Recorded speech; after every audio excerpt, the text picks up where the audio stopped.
Very happy morning. Last time हमने financial planning को शुरू किया था। आज अब उसी के एक और एस्पेक्ट को हम देख रहे हैं, factors of affecting financial planning. वित्तीय नियोजन को प्रभावित करने वाले घटक। जैसा कि पहली लाइन में आप देख सकते हैं, the financial plan is formulated with a view to procure sufficient amount of capital at minimum cost। वित्तीय नियोजन को किस लिए बनाया जाता है? जिससे कि जो आवश्यक पूंजी है उसको एकत्रित करने के लिए न्यूनतम लागत पे की जाए या न्यूनतम लागत का भुगतान किया जाए। And establishment of effective coordination between cost and risk. और साथ ही उस नियोजन में पूंजी की लागत और पूंजी से होने वाली जोखिम, इन दोनों के बीच में एक संतुलन और अच्छा संयोग या कॉम्बिनेशन बनाया जाए। इफेक्टिव यानी प्रभावी। The plan to be formulated for achieving these objectives is affected by a number of factors. तो इसका आशय क्या हुआ कि एक वित्तीय नियोजन को बनाने के लिए, यानी वित्त से संबंधित यानी पूंजी एकत्रित करने से लेकर उसके उपयोग तक की इस पूरी प्रक्रिया के संबंध में जो भी निर्णय लिए जाएंगे, जो भी डिसीजंस लिए जाएंगे, वो वित्तीय योजना है। और इस योजना में यह देखा जाता है कि जो भी आवश्यक पूंजी एकत्रित की जानी है वह मिनिमम कॉस्ट पर हो, और कॉस्ट के साथ जोखिम का भी उसमें पूरा एडजस्टमेंट करने का स्कोप होना चाहिए। यानी कॉस्ट और रिस्क दोनों में एक कोऑर्डिनेशन होना चाहिए। ऐसा नहीं कि हम जोखिम के लिए बहुत ऊंची लागतें पे करें या बहुत कम लागत पर हम बहुत अधिक जोखिम ले लें। दैट मीन्स कॉस्ट और रिस्क में एक इफेक्टिव कोऑर्डिनेशन होना ज़रूरी है। और इन उद्देश्यों को पूरा करने के लिए नियोजन बनाते समय या वित्तीय नियोजन के निर्णय लेते समय हमें कुछ महत्वपूर्ण घटकों पर ध्यान देना चाहिए, जो इस तरह से हैं। उसमें फर्स्ट पॉइंट आता है नेचर ऑफ बिजनेस, व्यवसाय की प्रकृति। देखिए, व्यवसाय की प्रकृति को हम कई तरीके से समझते हैं। जैसे व्यवसाय यदि पूंजी के आधार पर किया जा रहा है, जिसको हम कैपिटल इंटेंसिव इंडस्ट्रीज में शामिल करते हैं। दो प्रकार के उद्योग हैं, पूंजी प्रधान और श्रम प्रधान। पूंजी प्रधान का मतलब जिसमें कैपिटल का इन्वेस्टमेंट लेबर के कंपैरिजन में बहुत ज़्यादा होगा, और यदि ज़्यादा कैपिटल का इन्वेस्टमेंट है तो कैपिटल रिक्वायरमेंट अमाउंट भी बहुत बड़ा होगा, और उसको एकत्रित करने के लिए कई तरह की सिक्योरिटीज़ को इशू किया जाएगा या प्रतिभूतियों का निर्गमन किया जाएगा। उसके बारे में निर्णय ले लें, उसके अनुसार ही पढ़ेंगे। दूसरे प्रकार के उद्योग होते हैं श्रम प्रधान। श्रम प्रधान जैसा कि कैपिटल इंटेंसिव इंडस्ट्रीज़ कैपिटल ज़्यादा लेती हैं, और लेबर इंटेंसिव यानी श्रम प्रधान उद्योग वो होते हैं जिसमें श्रम की प्रधानता होती है। पूंजी की अपेक्षा अधिक मानवीय पूंजी का उपयोग किया जाता है, और ऐसी स्थिति में पूंजी प्रधान उद्योगों की तुलना में कम पूंजी की आवश्यकता श्रम प्रधान उद्योगों में की जाएगी। जब कम पूंजी की आवश्यकता होगी तो उस आवश्यकता को किस प्रकार की प्रतिभूतियों के द्वारा पूरा किया जाएगा, इस तरह का निर्णय नियोजन में लिया जाता है। तो इस तरह से नेचर ऑफ बिजनेस का मतलब यही है कि व्यवसाय किस प्रकार का है, और उसके आधार पर ही पूंजी का निर्णय लिया जाएगा। इसी तरह से यदि एकाकी व्यापार है तो बहुत सीमित वित्तीय साधनों की आवश्यकता होगी। साझेदारी फर्म है तो अधिक पूंजी की आवश्यकता होगी। सभी साझेदार कितनी कितनी पूंजी का इन्वेस्टमेंट करेंगे, इन सब का निर्णय लिया जाएगा। और ऊपर यदि हम और चलें, आगे और चलें, तो हम देखते हैं कॉरपोरेट सेक्टर, निगम क्षेत्र। बड़ी बड़ी जो कंपनीज़ लगाई जाती हैं, जो बड़े उद्योग लगाए जाते हैं, वो अक्सर पूंजी प्रधान उद्योग होते हैं। इसलिए वहाँ पर पूंजी का रिक्वायरमेंट, उनका अमाउंट बहुत ज़्यादा होता है, और उस आधार पर वहाँ ये देखा जाएगा कि मिनिमम कॉस्ट पर, न्यूनतम लागत पर पूंजी किस तरह से एकत्रित की जाएगी। दूसरा पॉइंट है साइज ऑफ बिजनेस। बिजनेस का आकार क्या है। बिजनेस के आकार का यहाँ आशय यह है कि बिजनेस या व्यवसाय की एज कितनी है, यानी कितने वर्षों से वह बिजनेस किया जा रहा है, क्या वह नया है, क्या वह पुराने का विस्तार किया जा रहा है, उसकी मार्केट में गुडविल कैसी है, और उस आधार पर निर्णय लिया जाएगा फाइनेंशियल प्लानिंग के लिए। वित्तीय नियोजन में बिजनेस के साइज को, यानी उसके आकार को, उसकी एज को, उसकी गुडविल को 3 पैरामीटर्स पर देखा जाएगा। यदि व्यवसाय पुराना है, वेल इस्टेब्लिश्ड है, अच्छी गुडविल है, तो वह मार्केट में अपनी पूंजी को बहुत आसानी से कभी भी एकत्रित कर सकता है। लेकिन नया इस्टेब्लिशमेंट है, अभी कुछ ही वर्ष हुए हैं, 1-2 वर्ष ही हुए हैं व्यवसाय को चालू किए हुए, तो उसका उतना ख्याति भी नहीं होगी, उतने उसके इस्टेब्लिशमेंट के बाद उसकी मार्केट में उतना लेवल भी ख्याति का नहीं होगा, गुडविल नहीं होगी। तो उस आधार पर उस बिजनेस को चलाने के लिए अधिक पूंजी की आवश्यकता होगी और उसके सोर्सेस को देखा जाएगा कि किन स्रोतों के द्वारा पूंजी एकत्रित की जाएगी। तीसरा पॉइंट है क्वांटम ऑफ रिस्क, यानी जोखिम की मात्रा। बिजनेस के नेचर को यदि हम देखते हैं तो बहुत सारे ऐसे व्यवसाय भी होते हैं जहां कैपिटल के इन्वेस्टमेंट के बाद उससे कितना रिटर्न मिलेगा, कितनी उसमें जोखिम है, उस आधार पर भी हम निर्णय लेते हैं पूंजी का या वित्तीय नियोजन का। कुछ बिजनेस ऐसे होते हैं जिनमें बहुत ज़्यादा रिस्क होती है। रिस्क इस सेंस में, जैसे मिनरल और माइनिंग इंडस्ट्री का एग्जाम्पल लें, जिसमें कैपिटल का इन्वेस्टमेंट बहुत बड़ी मात्रा में किया जाता है, लेकिन उस आधार पर प्रोडक्शन होगा, उस आधार पर उसका आउटकम मिलेगा या आउटपुट मिलेगा या उतनी ही गुड्स उत्पादित की जा सकेंगी, इसके बारे में कोई प्रेडिक्शन नहीं हो पाता या कोई आगे की संभावना एकदम क्लियर नहीं होती, तो वो रिस्की इंडस्ट्री होगी। और रिस्की इंडस्ट्री में पूंजी की अधिक मात्रा का उपयोग किया जाएगा और वह भी स्वामी पूंजी या समतांशों के द्वारा ही एकत्रित की जा सकेगी, क्योंकि वहाँ पर डेट कैपिटल या ऋण पत्रों के द्वारा या पूर्वाधिकार अंशों के द्वारा या बैंक से लोन लेकर पूंजी का एकत्रीकरण कुछ डिफ़िकल्ट होगा, क्योंकि मार्केट में ऐसे रिस्की प्रोजेक्ट्स के लिए कैपिटल एकत्रित करने के लिए बहुत हाई रेट ऑफ इंटरेस्ट पे करनी पड़ती है।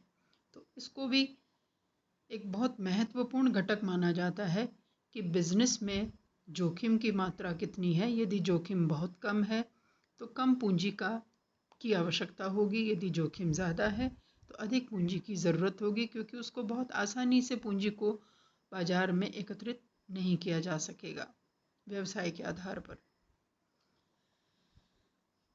नेक्स्ट पॉइंट है ऑल्टरनेटिव सोर्स ऑफ फाइनेंस, वित्त के वैकल्पिक स्रोत। उस व्यवसाय में कई प्रकार की स्थितियां होती हैं, जैसे एक बहुत पुराना उद्योग है, वेल इस्टेब्लिश्ड उद्योग है, तो वहाँ पर उसके लिए अपने पूंजी को एकत्रित करने के लिए बहुत सारे स्रोत होंगे। उसके आंतरिक साधन भी होंगे जो रिजर्व्स के रूप में देखे जाते हैं। बैंक से या वित्तीय संस्थाओं से भी वह ऋण इत्यादि ले सकता है, डिबेंचर कैपिटल भी इशू कर सकता है। तो इस तरह से उसके पास कई सारे ऑल्टरनेटिव सोर्सेज होंगे, जिसके लिए उसको पूंजी एकत्रित करने में कतई परेशानी नहीं होगी। But in comparison to other industries जो कि अभी बिल्कुल नई है, उनके लिए केवल इक्विटी कैपिटल ही प्रारंभ में एकत्रित करना ज़रूरी होगा। वह किसी भी प्रकार के रिस्क लेकर दूसरे सोर्सेज पर नहीं जा सकता। तो यह निर्णय फाइनेंशियल नियोजन में लिया जाएगा। एटीट्यूड ऑफ मैनेजमेंट, प्रबंधकों का दृष्टिकोण कैसा है। देखिए, किसी भी फर्म में समता अंशधारी, जिनको कि हम व्यवसाय के स्वामी कहते हैं, फर्म के ऑनर्स कहलाते हैं। उन ऑनर्स के लिए जितनी प्रबंध वित्तीय व्यवस्था पूरी उनके हाथ में होती है, लेकिन जैसे ही वो इक्विटी शेयर्स का और एक्सपेंशन करते हैं या नए निर्गमन करते हैं, तो वह पूंजी का वह प्रबंध का जो डेलीगेशन है, या ये कह दीजिए कि प्रबंधकीय नियंत्रण की स्थिति और आगे बढ़ जाती है और अधिक लोगों में बंट जाती है। तो कुछ लोग मिलकर मैनेजमेंट को चलाने के लिए पूरा नियंत्रण अपने हाथ में रखना चाहते हैं, तो उनके लिए इक्विटी की जगह डिवेंचर कैपिटल या प्रेफरेंस शेयर कैपिटल के थ्रू पूंजी एकत्रित करना ठीक होता है। तो यहाँ पर ये देखा जाएगा कि बिजनेस में मैनेजमेंट अपने कंट्रोल को किस दृष्टिकोण से देखता है। क्या वह प्रबंध को अपने हाथ में ही लेना चाहता है पूरी तरह, या उस नियंत्रण के स्पैन को बढ़ाना चाहता है, विस्तार को बढ़ाना चाहता है।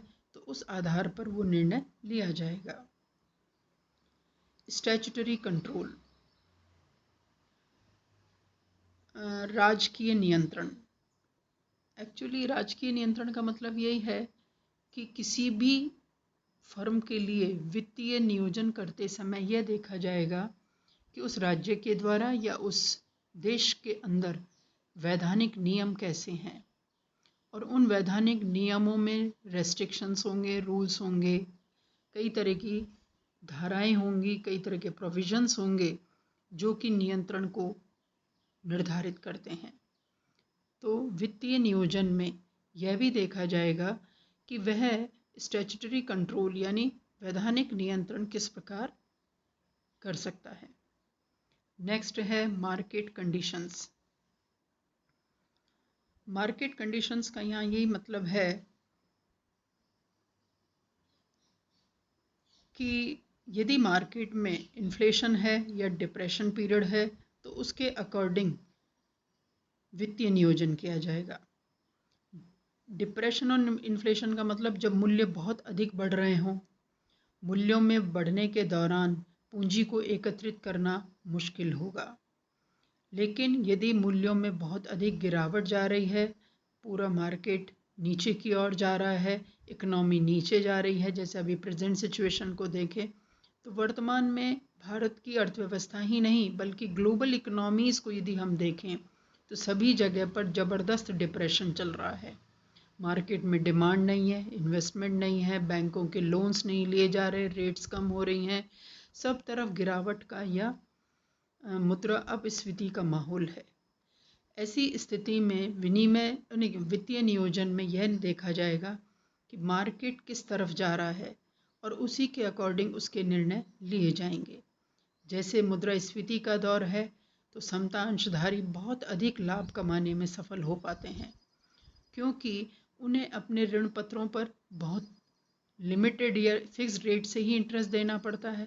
तो शेष बचा हुआ जो लाभ है, जो बहुत अधिक दर से प्राप्त हो रहा है, उस पर पूरा अधिकार समता अंशधारियों का होता है। लेकिन यदि हम दूसरी तरफ देखें, डिप्रेशन पीरियड, जबकि बहुत मुद्रा संकुचन का समय इकोनॉमी में चल रहा होता है, उस समय इन्वेस्टर्स के द्वारा इन्वेस्टमेंट बहुत कम किए जाते हैं। वहाँ डिवेंचर कैपिटल को यूज़ करना बहुत ज़्यादा रिस्की होता है। इसलिए कंपनीज उस समय क्या निर्णय लेती हैं कि वो नियोजन में या वित्तीय नियोजन की व्यवस्था में वो समता अंशधारियों के आधार पर ही बिजनेस करती है। वहाँ पर डेट और इक्विटी के बीच में जो रेशो है वह बहुत कम रहता है। नेक्स्ट पॉइंट है tax policy of the government, सरकार की कर नीति। सरकार यदि बहुत अधिक टैक्स ले रही है तो उसके अकॉर्डिंग वित्तीय नियोजन किया जाएगा। यदि टैक्सेस में बहुत ज़्यादा कमी की जा रही है या बहुत डिक्लाइन हो रहे हैं, या गवर्नमेंट जैसे अभी प्रेजेंट सिचुएशन में जब बजट डिक्लेयर किया गया था तो मार्केट में गवर्नमेंट ने ये किया कि सभी कंपनीज पर लगाए जाने वाले टैक्सेस में बहुत कमी कर दी। कमी होने से कंपनीज के जो बहुत लाभ नीचे जा रहे थे उनमें थोड़ा सा सुधार होता है और कंपनी एक अच्छी सिचुएशन को अचीव कर पाती है। Views of investors, last point यही है कि विनियोजक क्या सोचते हैं, उनकी सोच कैसी है। विनियोजक भी 3 प्रकार के बताए जाते हैं, एक तो चुस्त, सुस्त और बहुत अलर्ट। चुस्त किसको कहेंगे? अलर्ट को कहेंगे। अलर्ट इन्वेस्टर वो होता है जो कि समता अंशधारियों के रूप में देखा जाता है, जो कि जोखिम लेने में बहुत आगे रहता है, क्योंकि समता अंशधारी सबसे ज़्यादा रिस्की कैपिटल मानी जाती है। उसमें लाभ होंगे और उन लाभों का कितना हिस्सा उनको मिलेगा ये कंपनी पहले से निर्धारित नहीं कर सकती, क्योंकि उसे सबसे पहले अपनी ऋण पूंजी पर ब्याज देना होता है, पूर्वाधिकार अंशों पर लाभ देना होता है, फिर शेष बचे हुए लाभों पर ही समता अंशधारियों का भाग होता है या हिस्सा होता है। इसलिए समता अंशधारी या समता अंश सबसे ज़्यादा रिस्की माने जाते हैं, इस सेंस में कि उन्हें कितना लाभ दिया जाएगा ये निश्चित नहीं हो पाता। पूर्वाधिकार अंश में अंशधारियों को सुस्त माना जाता है। सुस्त इन दी सेंस में, या डिवेंचर होल्डर्स को भी इसी श्रेणी में लिया जाता है कि वो बहुत लेजी टाइप के होते हैं, न्यूट्रल होते हैं। उन्हें अपने निश्चित दर से ब्याज और लाभांश के बारे में ही वो सोचते हैं, उससे कहीं वो ज़्यादा रिस्क लेना पसंद नहीं करते। उनको सिर्फ यह होता है कि उन्हें निश्चित दर से ब्याज मिल जाए, पूर्वाधिकार अंशों को निश्चित दर से लाभ मिल जाए, और उसी आधार पर वो अपने इन्वेस्टमेंट्स को मैनेज करते हैं या इन्वेस्टमेंट करते हैं। तो इन्वेस्टर्स का क्या बिहेवियर चल रहा है, क्या उनकी साइकोलॉजी है मार्केट में, उसका सर्वे करके फाइनेंशियल मैनेजर अपनी प्लान को तैयार करता है। उस नियोजन में वह यह डिसाइड करता है कि मार्केट में अधिकतर इन्वेस्टर्स रिस्क टेकर्स हैं, यानी जोखिम लेने वाले हैं, या इन्वेस्टर्स अधिकतम ऋण पूंजी में अपना पैसा लगाकर अपनी निश्चित आय प्राप्त करने वाले लोग हैं, तो उसको उस तरह से निर्णय लेना पड़ता है। तो मार्केट में इन्वेस्टर्स का क्या बिहेवियर चल रहा है वो भी वित्तीय नियोजन को महत्वपूर्ण रूप से प्रभावित करता है। Thank you.